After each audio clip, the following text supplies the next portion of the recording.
మహేష్ గారు అబ్బాయినా అక్కడే సురక్షితము.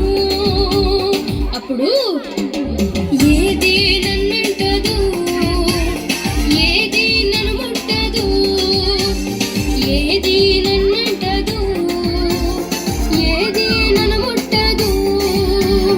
యేసే నా దుర్గము, యేసే నా దాగు చోటు, యేసే నా దుర్గము, యేసే నా దాగు చోటు, యేసే నా కోట, యేసే నా కోట, యేసే నా కోట, యేసే నా కోట, ముందున్నవారు కూర్చోవాలి. యేసే నా కోట. ఎక్కడెక్కడో పై సైడ్ కనుక వెనకాల కనిపించదు.